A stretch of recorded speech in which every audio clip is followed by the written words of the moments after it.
Hello! Welcome back to my YouTube channel. Not to be one of those people that's like, welcome back to my YouTube channel, but welcome back. Today's video is gonna be quite a fun one, and honestly one that I've been wanting to do for a while. It's gonna be a Q&A and also giving some beginner's advice for starting your fitness journey. You probably could have told by the title, but here we are.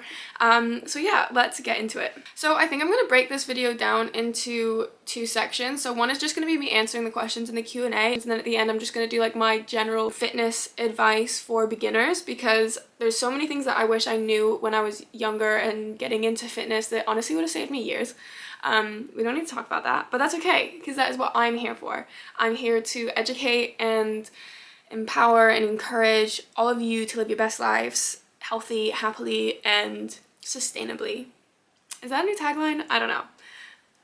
Anyways, so I went on my Instagram, asked you guys to send me a bunch of questions, and I got so many really great responses, and I'm really excited to answer all of these because I know the majority of them are things that I wondered at some point, and I'm sure a lot of other people can relate, so hopefully you guys can find this helpful. And yeah, as always, like and subscribe if you want to see more content. You can find me on Instagram, YouTube, and TikTok, so make sure you do that.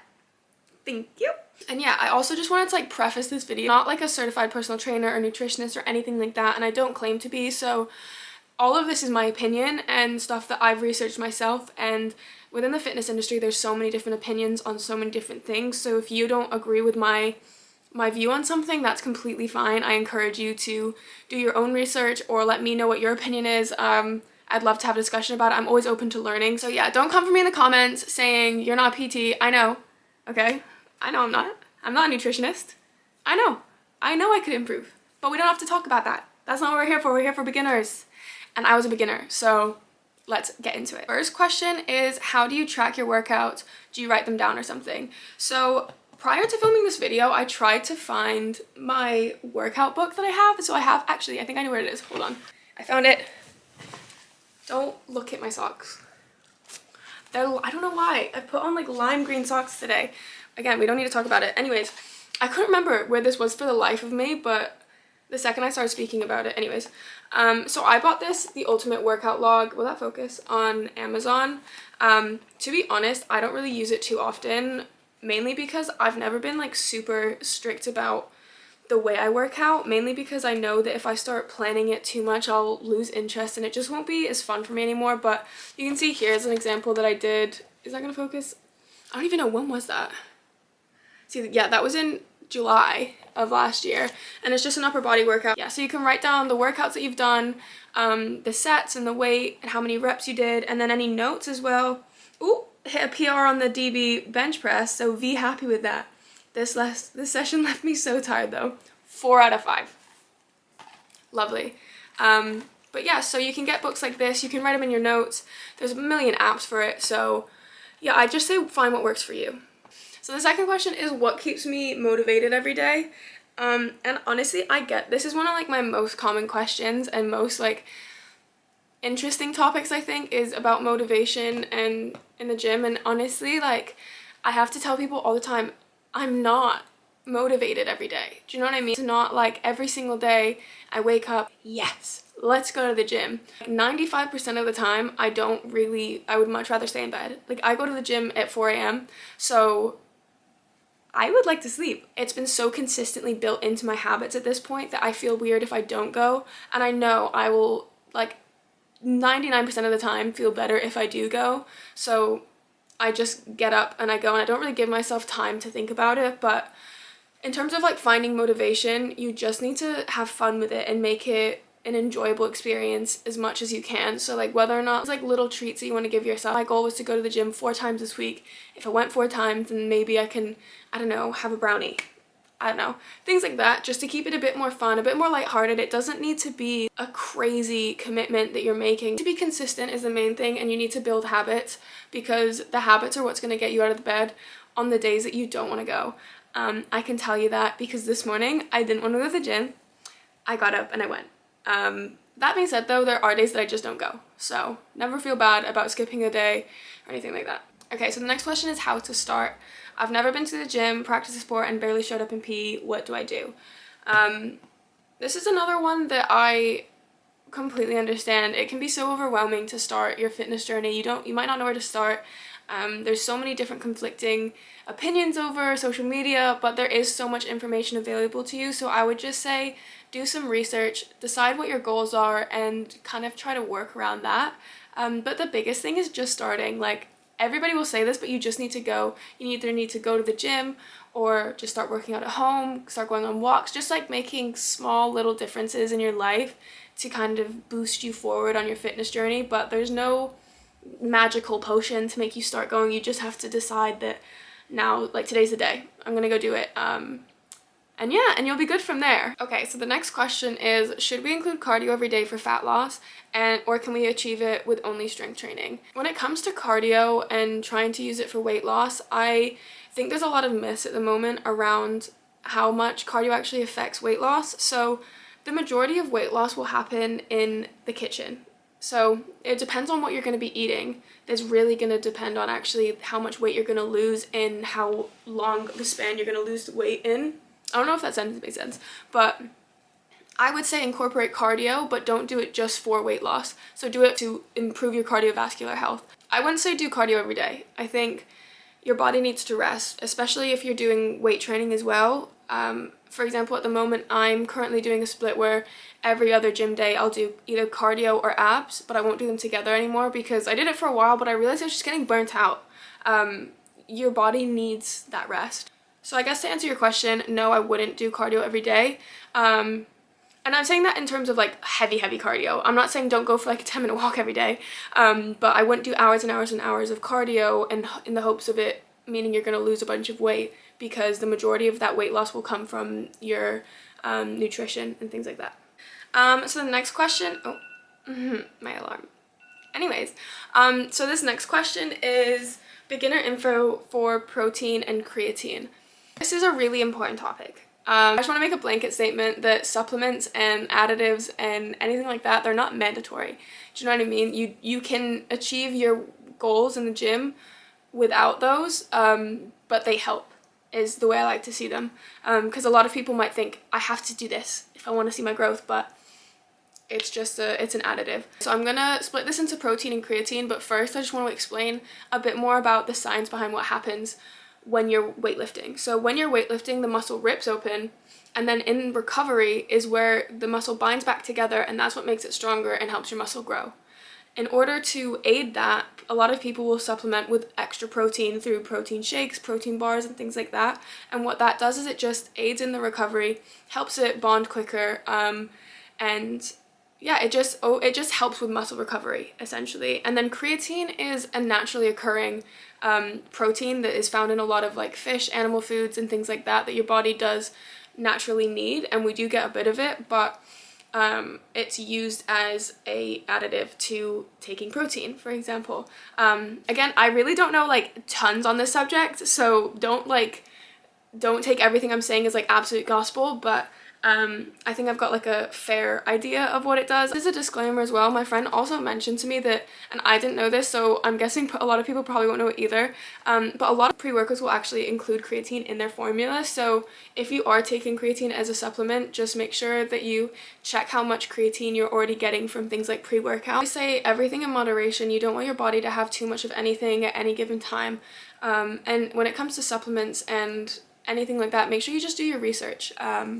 That's the most important part. Also, if you're a vegan and you're looking to start taking protein powder, because a lot of vegans will find it difficult to get enough protein because they're obviously not eating meat or any animal products or anything like that. So if you are going to get a protein powder, I would definitely have a look at the ingredients and just do a bit more research to make sure that you're getting all of your amino acids that are, I don't know why I'm doing this, to make sure you're getting all of your amino acids in that protein, because if it's an incomplete chain of amino acids, you're not going to be getting the full protein, which means you're not going to have the full effects of taking the protein, so it won't actually do the job that it's intending to. So yeah, just definitely do your research, because some companies might say like it has amino acids, but you need to make sure it's got all of the amino acids, if that makes sense. This question is building muscle around joints without overworking the joints, in parentheses, dislocation sufferer. So I think this is a really important topic, because social media especially, you see a lot of people with very very good mobility and flexibility, and they're able to do really, really deep squats, and they're able to do a lot of these like really kind of extreme movements that the average gym goer, especially a new gym goer, might not be able to do, and they might have pre-existing conditions like dislocation injuries, and other things like that, and just like bad genetics in their knees, and arthritis in their knees, things like that, that will make it a lot worse if you do those exercises without knowing kind of the science behind how those things work. The main thing I would say is to really watch your range of motion when you're doing exercises. For example, if you have bad knees, or you have a knee injury, if you've torn a ligament or a tendon in your knee, you really need to make sure that you're not doing really extreme ranges of motion. Same with like your shoulders, lateral raises. A lot of people will hyperextend and come all the way up here, and I'm guilty of this myself. I used to do it when I was little and my mom yelled at me. I want to come like further than like 90 degrees because it starts to push the shoulders out of their like natural range of motion, which can lead to injuries, and once you're injured, it's very, very difficult to get back to 100%. Ligaments and tendons, those are not elastic, so they don't just spring back. Whereas like muscle, if you tear a muscle, it'll pretty much go back to how it was, but with a ligament and tendon, once they're stretched, they kind of stay stretched. You really want to make sure that you're not going outside of your range of motion, and you want to also try and put as little pressure on the joint as possible. So for example, with leg press, for example, when you're in the leg press, that's a much better option compared to a leg curl. I'm so sorry for that little diagram, but because you're on your back in a leg press and you're pushing away from yourself, there's not as much tension as there would be in a leg curl, where you're having to like really just put a lot of tension on those knees. Another thing is, if you suffer from any sort of like joint or like dislocation injury, you might want to be careful with how far you're pushing your stretching. Stretching is definitely good, but you don't want to force anything. Do you know what I mean? You don't want to push yourself too far. Ooh, my back hurts. So if you don't have a big water bottle like this, you're missing out, I'm telling you. So the next question is, what reps and sets are the best to grow muscles? I do 8 times 8. Is that okay? So when people start out at the gym, it's difficult to know how many reps and sets you should do of an exercise. So I think 8 sets and 8 reps it's not as bad because there's a lower rep amount, but I think 8 sets is probably too many. What that tells me is you're not pushing yourself hard enough in those sets, because if you're at a good working weight, you probably shouldn't be able to do so many sets, if that makes sense. So for example, I always like to structure my workouts like this. So I'll do a warm-up set first, and that will be a very manageable weight just to get my body moving in the directions that it needs to be. I don't know what I'm doing there. And then I'll probably do 2 to 3 working sets is what I like to call them, and that is like my comfortable weight where I can comfortably do the amount of reps that I've decided to do that day, whether that's like 10 or 12. And then my last set, my 4th set, will usually be my kind of either burnout set or one where I'm really trying to push myself, and the last reps of that set should be very difficult. So for example, I'll up the weight and I'll aim to do, say, one set of, say, 8 reps of a much higher weight than I was doing in the working set, but those last few reps will be difficult, and that basically is aiming to really exhaust the muscle so you can build, if that makes sense. So to answer your question, I'd say 8's probably too many. I would stick with between 3 to 4 sets, especially when you're starting out. But yeah. Okay, so this next question is, where's it gone? How do I find the perfect amount of weight? Sometimes I don't feel sore. This is a very important topic, and one that I really fell into. So for a long time I was under the impression that if I wasn't sore, I wasn't lifting heavy enough. And what that is it's not that you're not lifting heavy enough, it's just that your muscles are used to being fatigued, so they are repairing quicker, or they're just used to it.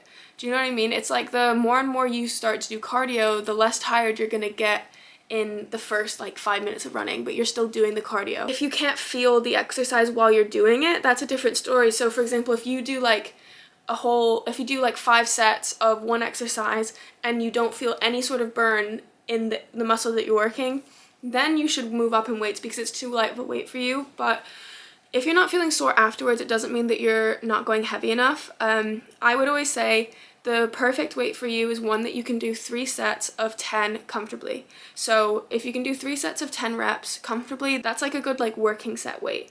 And then if you want to increase that for your 4th set, that's when I would do that, and just go up like 2 kilos or a few pounds, and just kind of see how that feels. I have got to stop doing this. So this next question is about body type. So she says she's got an apple body and doesn't know what kind of sport she should play. So this is really important. I say this about every question, but like when it comes to body type, it's important to know that like everybody's built differently just with our genetics. So you're going to be predispositioned to have a different body type than somebody else. So for example, no matter how much weight I lose, I won't have the same body type as my friend, and she wouldn't have the same body type as me just because we are built differently. But I would say overall fitness is really great for just gaining confidence, and if you want to lose a bit of weight, those changes can be made with the types of food that you're eating and the type of activity you're doing. I would say just have fun. Do you know what I mean? Fitness has got to be about having fun, so find something that you're interested in and do it. Personally, I like boxing. I just took up boxing. I mean, I've been to like 5 classes. I don't know why I'm saying that as if I'm a pro boxer. I mean, I could be. Anyways, next question is, when did I get started? This is a tricky one, because I've always been like very sporty. I've always been into fitness, and I've kind of been like on and off in the gym for years, but I'd say I started taking it seriously properly about like, I don't even know, maybe like a year and a half ago, 2 years. But then like COVID, I took it seriously for a bit, and then COVID happened, and then like the second COVID ended, that's when I really started going hard on it. But in uni, I'd gained a lot of weight, so I was the same weight that I am now, like physically the number on the scale, but my body composition has changed completely. It's crazy. If you want to see some photos, head over to my Instagram. Oh my gosh, maybe I'll put some here. If you want to see some photos, they're here. Anyways. So the next question is, any nutrition advice? Yes, I do have some nutrition advice. The biggest thing that I have learned over the years is like fad diets, skinny teas, none of this works, okay? Because if you restrict yourself crazily and you just cut out certain food groups, eventually you're gonna cave, and when you start eating like how you used to eat, you're just gonna gain the weight back. So the biggest advice I can give you is to just make like a healthy lifestyle change, is what I call it. Where you're just starting to make healthier options, making smarter choices with your food. So that might be changing out white bread to brown bread, like extra broccoli or something like that. So I'm not saying cut out any food group, because your body needs carbs, your body needs fats, your body needs sugar, but it just doesn't need excessive amounts that a lot of people are getting, probably far too much from processed foods. Somebody that really likes takeaways, try and learn how to make those dishes yourself. It might take a little while to get it down, but honestly, once I learned how to make Mexican food, it's my favorite food. I don't order it out as much as I used to. Now, I should say, I am not perfect, okay? I'm not the queen of nutrition. I do have cheat days. Sometimes my diet slips up a bit, but overall, it's been like a steady incline in terms of trying to eat better. So yeah, take everything in moderation. Still allow yourself to have treats. Like if you want a brownie, have one, but just don't have like 10. Do you know what I mean? I mean, have 10 if you want, but like if you're trying to lose weight, instead of like trying to find healthier options. So I don't know, get creative is all I'll say. Is when you're hungry but trying to lose a bit of weight, you'll get creative with the things that are a bit more low calorie. So also, do you guys like my phone case? It's kind of cute. Anyways, this next question is how to prevent excessive stress on knees for an overweight gym newbie. When it comes to starting at the gym, safety is absolutely key, because you don't want to get injured. So taking the precautions and understanding how the body works is the first thing to do that. So similar to the last question, you don't want to overload your joints. You don't want to overload different parts of your body. So for example, if you are overweight but wanting to get into fitness, first of all, good job. Like that's the first step. Wanting to get involved is the first step. What I would say is that if you want to do squats, don't do super deep squats. It's not to say you can't do squats, but just don't try and do ass to grass. If you want, you can also hold on to something, so hold on to a pole or like a bar or something when you're squatting, so that it takes a bit of the tension off your knees, but it will still allow you to work the muscles that you're trying to work. And that is one of the keys to kind of staying safe in the gym, but still being able to work. Another option for, I don't know why I'm using squats as an example, but like, I guess because she said knees, is if you were to be squatting, you could put one of the medicine balls, like the big like bouncy balls in the gym, and you could squat onto those, and that way that will stop you from going down too far, and it'll help you get back up again, but again, you're still getting used to that range of motion. And yeah, so I hope that helps. So try and stay away from movements where you're jumping around a lot. So like any sort of plyometrics and even some like HIIT workout. So for like cardio, there may be some limitations in terms of the cardio you will want to do. For example, when I was overweight, I struggled with running because it started to hurt my knees, and my mom's always drilled into me about not getting a knee injury. So I was always really scared of running because I didn't want to injure my knees. So I started off slow, and I did walking. I did incline walking because it's just a little bit less pounding on your knees, and it just is a bit softer. But by all means, still do the cardio and still do the things you want to do, but just try to avoid movements that are going to be putting a lot of weight onto the same joints and muscles. So like jumping jacks or skipping rope. Hold on. Side note on skipping rope. I hurt my toe so bad, my like foot so bad. I literally couldn't walk for like 2 weeks. I don't know, I've got weird feet though, so not weird like that. Don't even bring it in. So this person's asking, are macros important for weight loss? I'm in a deficit and eating a lot of protein. To be honest, I've never been somebody that's tracked my micros and my macros, mainly because I just can't be bothered, but also I'm conscious of keeping a healthy relationship with food, and I think if I start focusing on weighing things out and exactly how much I'm getting of everything, I think it could lead to me having an unhealthy relationship with food. So I've personally not done that, but I completely support people who do, as long as you know you're doing it in the right way. I would say, are macros important for weight loss? So macros, if you don't know, are referring to carbs, protein, and fats. So protein, having a high protein count is good because it helps with muscle recovery. And again, you don't have like crazy amounts of protein, but you want to have enough to sustain your body. Carbs and fats, you do still need carbs and fats in your system because your body needs them to survive, but you don't need excess of them. As for fats, you want to stay away from trans fats. So there's healthy fats and trans fats. You want to stay clear of the trans fats, and those are all found in like processed foods. I mean, some, like a few isn't going to kill you, do you know what I mean? But just as like a general consensus, go for the healthier fat options. So for example, those healthy fats are what your body needs. So you can find those in like avocados, and I think you can find them in nuts. I don't know, but like you can find them in very nutritious foods, but I'd stay away from the processed stuff. Pretty much all the questions that I'm going to answer, because I feel like that covered a very wide range of things. If I didn't answer your question, I'm very sorry.